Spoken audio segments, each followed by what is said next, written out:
Hey ladies and gentlemen, welcome back to the channel. As always, it is Nick here, back to the day, the crypto news and analysis, and I hope everybody is having a great Friday. I hope everybody has a great weekend coming up as well. And today we're going to be talking more so about XRP and XLM. But first, before we jump into everything, I just want to ask, how is everybody's day been? Let me know in the comments below. Also, if you guys could please leave a like on this video, it does help the channel grow immensely. You guys have no idea how much it actually does help. So if you guys could drop a like on this video, it does help, and I do greatly appreciate it. Now, with all of that in mind, let's talk more so about Ripple and XRP, as well as Stellar, Lumens, and XLM. So, for the longest time, we've been talking about XRP and XLM, and I know that XRP YouTubers do not like to talk about these two, but I'm not an XRP YouTuber. I am, a crypto news analysis, if you will. I love the news regarding crypto. I love to inform you guys on crypto because it is truly the future of, the world, honestly, if you think about it, because we're seeing tokenization, digitization really taken over by a storm. And of course, when we're talking about Web 3.0 and finance and stuff, XRP and XLM, in my opinion, are perfectly positioned for two specific markets. Okay, so the main thing is people don't like XRP who are invested into XLM. People who are invested in XLM don't like XRP. And it's not the entire audiences of both of these coins or anything like that.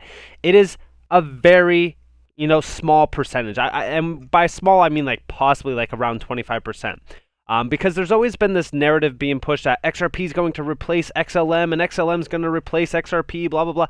Like, first off, XLM was an original fork of XRP. It's not so much anymore, but in terms of what XLM is doing, they're more so focused on MoneyGram with retail use cases and P2P essential payments. Now, of course, the MoneyGram partnership is not like the biggest news behind Stellar. No, that's not it. Stellar is just more so a retail asset, while XRP, as you guys already know, is the banker's coin. XRP is the choice for B2B payments and just banking and financial needs alone, of course, with on-demand liquidity and line of credit and stuff for SMEs. But with all of this in mind, okay, both of these assets are actually fighting the good fight for us. For an example, Stellar Lumens CEO just spoke in front of Congress talking about crypto and crypto regulation. So these two assets, they are working on the same team. And in my opinion, I think all of these assets within the space, there's no one that's going to kill everything else. Like, for an example, everybody likes to talk about Ethereum killers. Everybody talks about Bitcoin replacements, stuff like that. Overall, this market will do what this market does. Okay, if there's going to be a number one asset, there will be a number one asset. It's just as simple as that. Now, I do want to talk to you guys about what happened yesterday and some mainstream media attention, because we've had some extremely incredible news released. But this is very interesting. We do see here Brian Brooks, U.S., could settle the case against Ripple in 15 minutes if given the chance. He would fine them for some early sales in 2013 to 2015, declare today's XRP a non-security, and then spend more time deciding what to eat for lunch. And of course, you do see here Brian Brooks essentially, say, hey, just one correction, I don't eat lunch. It's funny. But of course, as you guys do know, he did speak in front of Congress. There's a lot of other individuals who did speak as well. Like I did say, some Stellar individuals did speak as well. But listen closely to this. We know that Bitcoin is pretty much acting like a currency, but what about the others? There's this argument about XRP and some of the names out there where they say we are a currency, but they're being looked at in a way different fashion. Yeah, Liz, that is a great question, and I think it speaks to one of the most misguided questions yesterday, which was another question from Congressman Sherman, predicated on the idea that all cryptocurrencies are trying to replace money. The truth is, only a few cryptocurrencies are trying to do that. The others are doing totally different things. So you mentioned XRP. Yeah, XRP looks a little bit like a currency that represents a cross-border exchange of value, typically for remittances. For example, when immigrants are sending money home, XRP is a unit one to use. But most of these cryptocurrencies are built for other things. Like the Ether token, that's not meant to be a currency. The Ether token powers a network that people use to build decentralized financial applications. Brian, fascinating to hear from you, an adult, a grown-up who really understands both sides of this and is fully supportive of what's going on. And he really is. Overall, he's been supportive of pretty much everything that has been going on within this entire case. Like, from the inception of this XRP lawsuit, I know that there's been people who, don't like what is happening in terms of the SEC side or the XRP side. There's been a sort of diversion effect on the market in terms of people who don't want to support XRP, those who are, don't like XRP in general, but still want to support Ripple throughout this entire process. Things are ramping up, in my opinion, at a very rapid pace. Brian Brooks understands everything that's been going on with this case. He understands that this is, a stretch beyond what is actually the problem within this lawsuit. So overall, I think that it's great that we are still seeing some main media attention. And overall, I think that this is going to cascade into a massive catalyst event. We've talked about this in the past.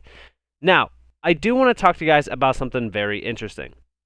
So I seen this update yesterday. This is coming from XRP Crypto Wolf, and he's saying, IMF and 10 countries simulate, cyber attack on global financial system. What is going on with this? Well, overall, the best part about this is that I also seen this tweet here, and this is coming from the Red Harem, and he goes, remind me of this, or she, I don't know who it is, but remind me of this. We all know what happened a few months later. Things that make you go, Now, if you guys did miss this or didn't understand what, they are trying to say here, is if we look here, live simulation exercise to prepare public and private leaders for pandemic response. The world has seen a growing number of epidemic, events amounting to about 200 per year. Pandemics could cause average annual economic losses of 0.7% of global GDP. Event 201 exercise will bring together public and private leaders to inform multi-stakeholder cooperation for pandemic preparedness and response. Follow the live virtual exercise here. And of course, this goes all the way back to October of 2019. Now, essentially, what just happened with the IMF pretty much doing this attack is if we look here and read what they are pretty much talking about, first off, listen closely to this, because I found this very interesting to say the least. Now, they're seeing the simulation featured several types of attacks that impacted global foreign exchange and bond markets, liquidity, integrity of data, and transactions between importers and exporters. These events are creating havoc in the financial markets. And the thing that stuck out to me overall was this idea of liquidity, a liquidity problem or a liquidity attack. Now, in my mind, this is more so focused on cyber attacks and pretty much the focus on it. And we do see here the banks are appealing for emergency liquidity assistance in a multitude of currencies to put a halt to the chaos as counterparties withdraw their funds and limit access to liquidity, leaving the banks in disarray and ruin. Now, what could solve this? It's almost like we already have a liquidity crisis solver within the crypto market, and it's called XRP, and it's, of course, being stifled in the US. It's just comical. Now, of course, with all of this in mind, I've always said that they want to collapse the old system for the new one to be brought in, and of course, they are testing, more so cyber attacks. This isn't like an actual 100%. Let's attack the system, let's bring it down or anything like that. That's not what I'm saying. It's in an attempt to increase cooperation that could help to minimize any potential damage to the financial markets and banks, focusing on those issues that I just talked about, right? But overall, this just is weird to me. I mean, let me know what you guys think about this. Of course, in terms of what is happening, we even see here, this is a WTF sort of moment, but it does kind of lead me down the rabbit hole and really kind of look into other things that have taken place. It's just kind of weird, right? It's really kind of more so food for thought and really kind of talking more so about what could be happening very soon. Now, with XLM, I do want to talk to you guys a little bit about this. Tribal Credit taps Bitso and Stellar to enable cross-border B2B payments. And as you guys do know, what I said in the beginning of this video, Stellar is more so for P2P.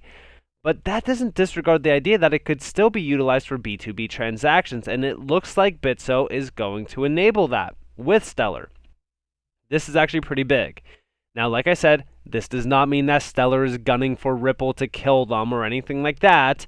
No, there's enough food for them all to eat. Now, the best part about this is that this is actually very big for Stellar in general as an update, but it also shows you exactly how undervalued XLM is as a whole. Now, the service will rely on the Stellar blockchain, a decentralized open source payment network specializing in cross-currency transactions, of course. And Tribal Credit's cross-border payment system will be facilitated by Bitso, a multi-billion-dollar crypto exchange that will enable merchants to convert pesos to Stellar's USDC stablecoin. That's why that USDC update that I talked about, a few weeks back or even months back now, was such a big update. And we do see here the Stellar Development Foundation, or the SDF, is a nonprofit organization. Of course, we don't really need to read too much into that. But overall, the best part about this is they are talking about XLM, and they're talking about how big of an asset it actually is within the digital asset space. It just hasn't really unlocked its true value, in my opinion, though.